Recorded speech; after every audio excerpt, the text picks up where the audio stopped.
글로벌 뉴스를 전해드리는 외신 인사이드입니다. 지금 미국 경기는 그 경기 둔화에 대한 조짐도 좀 나오고 있는 것 같고 거기에 대한 논란도 있는 것 같습니다. 그래서 이와 관련해서 금융시장은 어떤 변수에 주목을 하는지 이야기 들어보겠습니다. 이나연 앵커 소식 전해주시죠. 어느덧 가을의 문턱까지 왔습니다. 이에 대해 CNN 머니는 앞으로 경제적 위기 요소들이 산적해 있다면서 안전벨트를 매라라고 경고하고 있는데요. 월스트리트의 가을나기 쉽지 않을 전망입니다. 미중 무역 전쟁부터 트럼프 대통령의 정치적 스캔들까지 CNN 머니에서 짚고 있는 경제적 위기 요소들 지금 기사를 통해 함께 확인해 보시죠.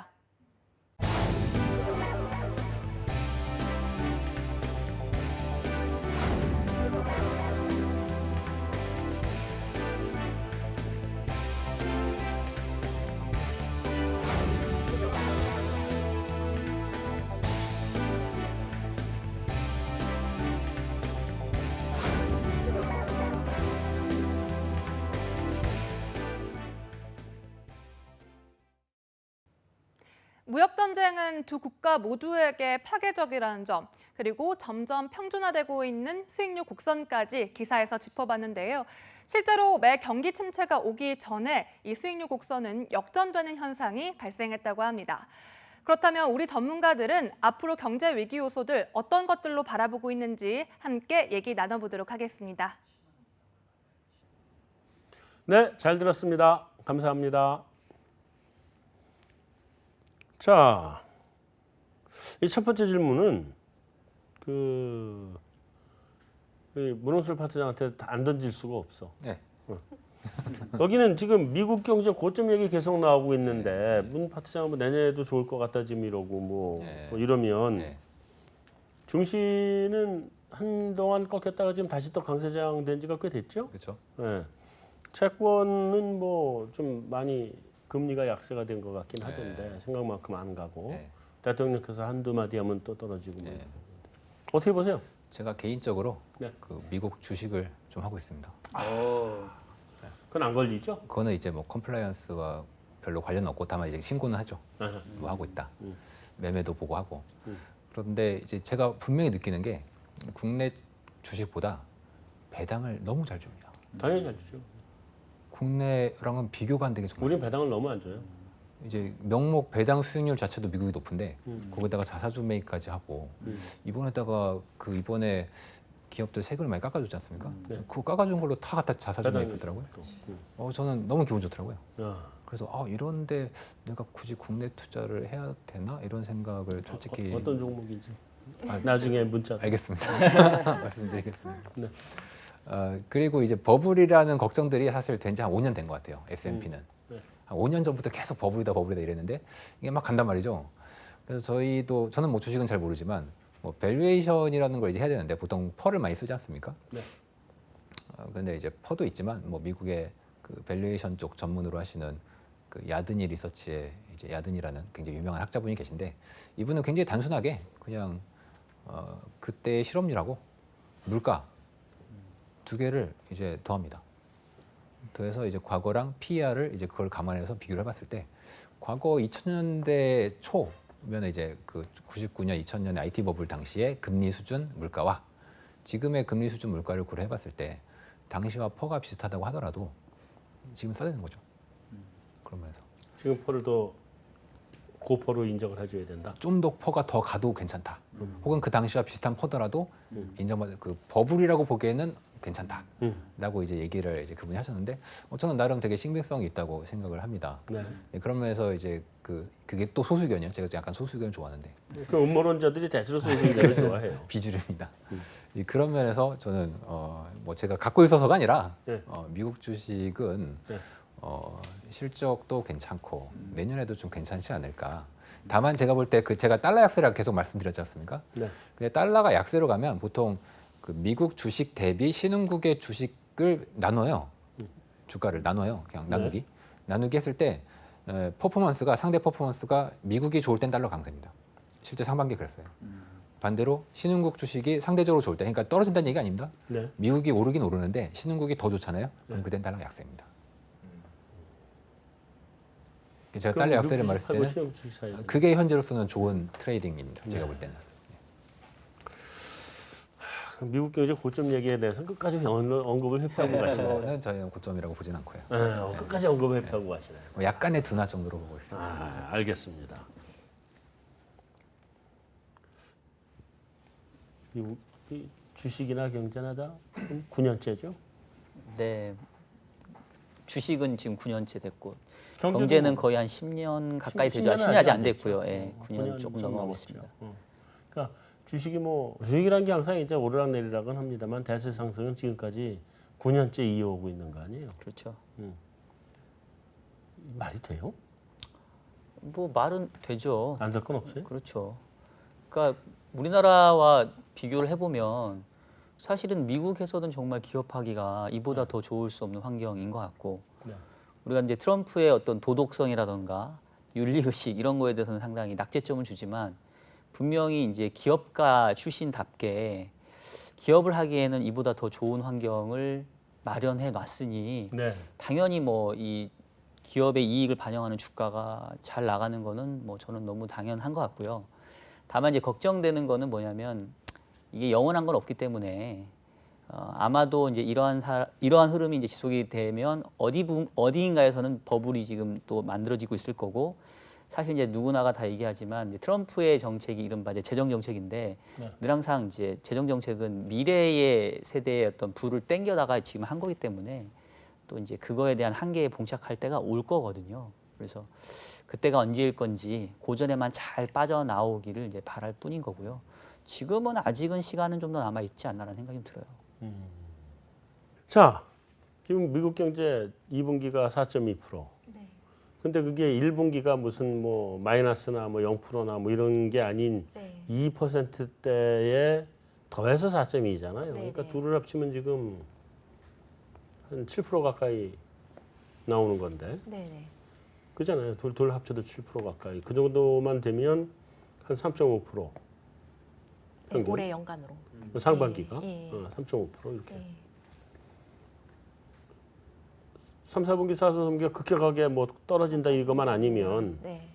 3%대 후반도 지금 볼 수 있을 것 같은데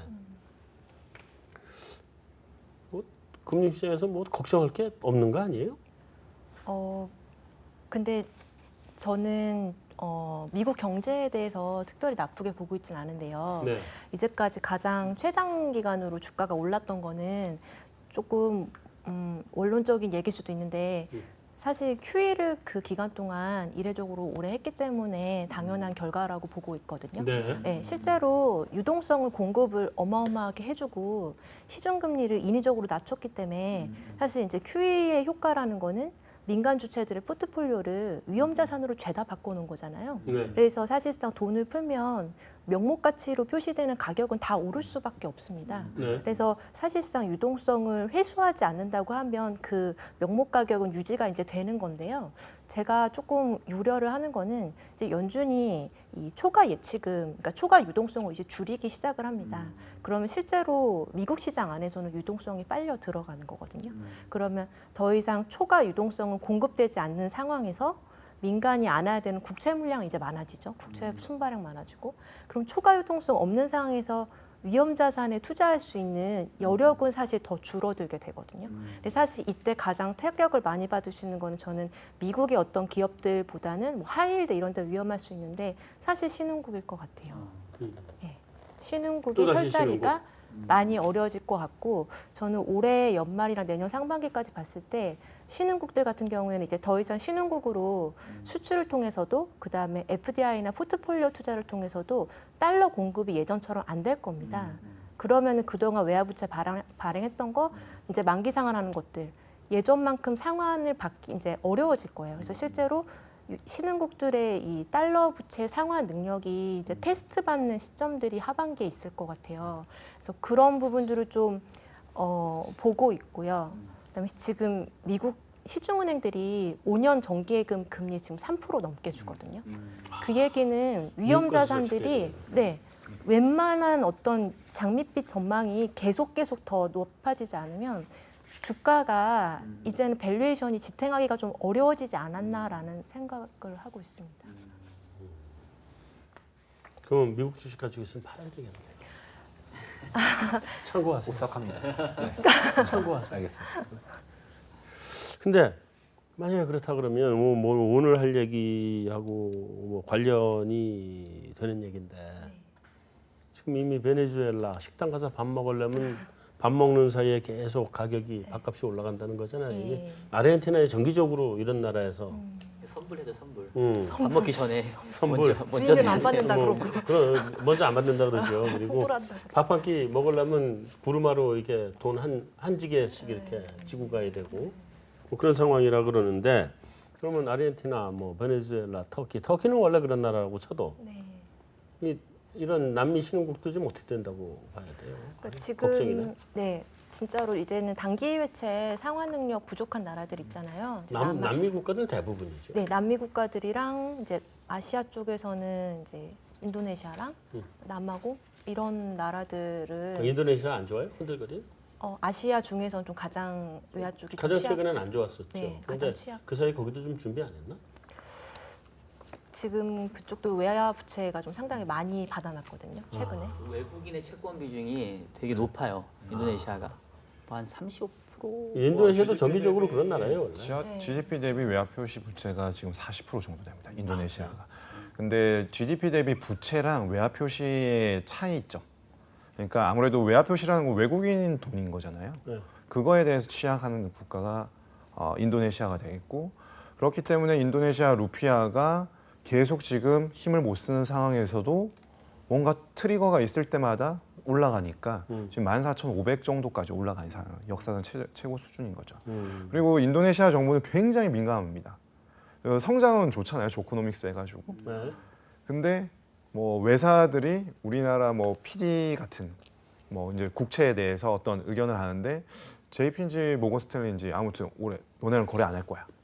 그렇게 올 초에 얘기를 했던 거죠. 네. 뭔가 트리거가 있으니까 걔네들이 건드렸던 거죠. 인도네시아 정부의 영린을 건드렸으니까 너는 거래 안 할 거야. 그때부터 11,000 루피아였던 게 12,000 갔고 지금 쭉 가서 14,500까지 간 상황입니다.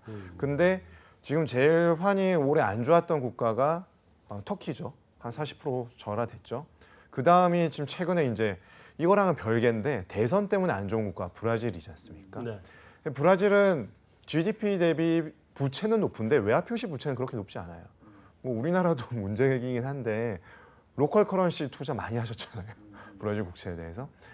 브라질은 제외하면은 아직 트리거가 터지지 않았음에도 불구하고 이렇게 약해진 국가들은 외화 표시 부채 국가 높은 애들. 인도네시아 좀 유력한 것 같습니다. 인도네시아는 그렇다고 쳐도 남미 국가들은 이번에 좀 한 방에 이렇게 정리 안 될까? 국가인데 뭐 정리까지 되겠어요. 아니 그러니까 모라토리움으로. 뭐 지금 사실 터키도 IMF 구제금융 받을 가능성 높아지고 있고 아르헨티나는 뭐 아니, 이미 뭐 터키는 뭐 미국엔 달러가 있으면 우리는 알라가 있다며. 알라가 돈을 찍어주는 모양이던데. 이게 참 지도자가 참 중요한 것 같아요. 네. 근데 하여튼 남미는 지금 아르헨티나뿐만 아니라 브라질도 지금 뭐 브라질 헤알도 무지하게 뛰었죠. 맞습니다. 지금 4.1 레벨을 어제 상회했다가 네. 오늘 조금 내려갔는데 뭐 등락하면 뭐합니까? 계속 올라가는데 그러니까 참 말이에요. 심각한 상황이고 신흥국들은 좀 안 좋을 것 같고 그 중에 우리나라는 뭐 별 문제 없고 지금도 달러 보유가 계속 늘고 있으니까 별 문제 없을 것 같고. 근데 이제 신흥국 금융 위기 뭐 전반적으로 다 개선된 것으로는 보입니다. 그동안 최근에 약달러 구간 속에서 신흥국들이 좀 체력을 비축을 했었거든요. 많이 준비했죠. 근데 이제 디테일하게 이제 들어가는 거죠. 그 중에서 안 좋은 애들이 뭔가 찾아보는데 아르헨티나 이미 상반기에 터졌고 터키는 미국에 맞서다가 찍혀서 지금 우방인데 군사적으로는 네. 맞서다가 이제 뭐지 하고 보니까 안 좋은 지표들이 좀 있던 거죠. 네. 그 다음이 이제 남아공이냐, 인도네시아냐, 말레이시아냐 이런 건데 이제 우리나라가 걱정되는 거는 1990년대 후반 때 동아시아 금융위기가 터졌을 때처럼 그게 좀 하다가 아시아에 딱 터지면은 이제 찾아보는 거죠. 그래서 만약에 인도네시아는 조금 약간 다른데 말레이시아나 조금 이제 더 우리랑 지리적 가까운 거나 아니면 구조가 비슷한 애들 있지 않습니까? 뭐 태국이나 베트남 같은 데에서 뭔가 트리거가 터진다라면은 네. 우리 외환 시장에서도 좀 경계심은 좀 더 커질 것 같습니다. 근데 우리 외환 시장은 최근에 안정은 보면 그렇다고 이제 지난 한 10년 사이를 이렇게 놓고 보면 이런 위기감은 잠깐 달러가 빠져나가다가 좀 지나면 들어와요. 이제 안전자산 쪽으로 가고 있는 것 같아요. 우리가 이미. 뭐 원화가 이게 그 하드 커런시는 아닌데 경화는 아니지만 그럼에도 불구하고 안전자산 취급을 받는 것 같아요. 그래서 그 부분은 상대적으로 걱정은 좀 덜한 편인데 이제 걱정은 이제 이런 신흥국들이 이게 위기가 오면 아무래도 경기 영향 받고 그다음에 또 한 가지는 이제 우리 금융기관들도 이제 워낙 많이 글로벌화돼서 가서 물린 거 많고 또 우리 개인들도 해외 자산 투자 많이 했잖아요. 브라질 내가 아는 사람만 해도 브라질, 중국 다 물렸대. 작년에 제일 비쌀 때 들어가지고 다 물렸거든요. 근데 그런 사람들 많단 말이에요 이미. 그래서 이제 그런 부분들이 우리 경제에 어떻게 영향을 갖고 올까, 우리 시장에 또 어떤 영향이 올까 이게 좀 걱정이긴 한데 아무래도 좀 오기는 올 것 같아요. 그나저나 우리 그 트 대통령께서는 지금 지지율이 사상 최대로 올라간 거죠? 그렇지 않나? 저보다 아마 올랐습니다. 당선 당시랑 비슷한 수준인 것 같아요. 당선 당시보다는 더 좋은 거 아니에요 지금? 올랐어요. 이분 입장에서 지금 지지율이 이렇게 좋을 때가 없는 것 같은데 44%? 네, 어. 맞아요. 네. 가장 좋은데 44%. 하여튼 확 떨어졌다가 뭐 최근에 많이 올라온 걸로. 그러니까 근데 이분 지지도나 뭐 이런 것들 또 혹시나 뭐 저기 그 러시아 스캔들 같은 거 뭐 성추문 이런 거는 뭐 항상 있는 일이니까 별로 중요하지 않을 것 같고 러시아 스캔들 같은 게 이렇게 대단히 영향을 미치지 못하는 걸로 보는 거죠. 크게 저는 영향 안 미칠 것 같은 게 일단 지금 경제 상황이 너무 좋잖아요. 네. 그러면은 사실 그런 문제들이 그렇게 많이 불거지진 않을 것 같아요. 네. 경제도 좋고 다음에 중국하고 무역 분쟁하는 네. 거에 대해서 다 지지하는 입장이고. 그렇죠. 예, 그건 초당적인 지지를 얻고 있고. 네, 전국적인 지지고 예. 그다음에 북한 핵 문제에 대해서도 어느 어쨌든 정도 실마리를 그래도 잡고 가고 있는 거고. 그러니까 예. 네. 그런 데서 점수를 좀 많이 잘 받을 것 같은데 근데 44%면 좀 너무 없는 거 아닌가? 여성들의 지지도가 많이 떨어졌다고 하고요. 아 성추문. 네, 그리고 경합지대 있지 않습니까? 러스트 벨트. 네. 거기서 뭐 자본이나 뭐 인력을 집중적으로 투하를 해도 가까스로 이긴다는 거죠. 이기긴 이겨요. 나 못 이길 것 같은데. 조금씩 있어서 지난번에 필라델피아는 진 거 아니에요? 네, 그쪽은 졌고 오하이오는 거기는 이번에 완전히- 이겼습니다. 오하이오가 지지 않았어요? 이겼나? 오하이오- 0점 몇 프로 차로. 아주 네. 근소하게 겨우 이겼어요. 예. 아 근성이 이겼어요? 네. 오. 근데 당시에 이제 공화당은 10년 이상 하신 62년생 원로 의원이 나왔었고 네. 민주당은 이제 31살짜리 저도 무방한. 나왔는데 겨우 1%포인트도 안 네. 되는 표차로 이긴 거예요. 어. 근데 아마 11월에 거의 또 하거든요. 네. 그 두 사람이 다시 나와서. 그때는 모르겠어요. 그때는 질 수도 있을 것 같아요. 공화당이 질 수도 있을 것 같아요. 근데 저는 이제 러시아 스캔들 큰 영향 없는데 이런 게 터지면은 트럼프가 경제 얘기는 트위터에 안 적으시더라고요. 음. 네, 일단 자기 방어하신다. 그냥 방어해 이제. 딴 얘기 하시니까 금융시장의 변동성은 진짜 큰 이벤트여서 트럼프가 뭐 문제 있나? 요 정도 아니면은 반응은 하지 않는 것 같아요. 최근 2년 사이에 트럼프 지지율하고 달러 가치가 똑같이 갔습니다. 저는 이번에 하원에서 민주당이 이길 것 같은데 그러니까 트럼프랑 공화당은 지금 굉장히 마음이 쫄려 있는 상태고 쫄려 근데 있겠죠. 중간 선거는 항상 집권 여당이 이기기가 매우 어렵고 집권 여당의 대통령의 지지율이 50%를 상회하더라도 지게 되어 있습니다. 네. 전제. 근데 연임은 50%가 넘어가게 될 때는 연임할 가능성이 높은 거죠. 대선과 의회 선거의 결과는 좀 반대의 방향을 나타내고 근데 50%를 하회하게 됐을 때는 확 찌는 거죠. 지금은 좀 긴가민가 하는데 일단은 민주당이 이길 확률이 훨씬 더 높은 것으로. 근데 일단 뭐 거기 그 나라도 우리나라처럼 좀 견제 심리가 있다 그러면 네. 우리나라 대통령 선거 이기면 국회의원 선거 지거든요. 근데 이제 미국은 우리나라처럼 국회 선거를 다 바꾸는 게 아니라 그렇죠. 로테이션으로 하지 않습니까? 로테이션, 그러니까 네. 모든 것이 구도가 바뀌는 건 아닌데 음. 일단 약간의 점진적인 변화가 분명히 나타날 수 있습니다. 어제는 그래서 어쨌든 간에 뭐 집권 여당이 다수당이냐 아니면 뭐 그 마이너리티냐 머저리티냐 요거의 차이는 있겠지만 트럼프 대통령 자체가 시장에 큰 변수로 부각은 안 하겠죠. 선거 끝나면 뭐 별로 없을 것 같고요. 선거 전까지는 아마 부각이 될 겁니다. 뭔가 이런저런 시끄러운 일들이 시끄러워야 자기 지지율이 올라가기 때문에. 잘 알겠습니다. 네. 네, 오늘 준비한 순서는 여기서 마무리하도록 하겠습니다. 저희는 다음 주에 다시 찾아뵙겠습니다.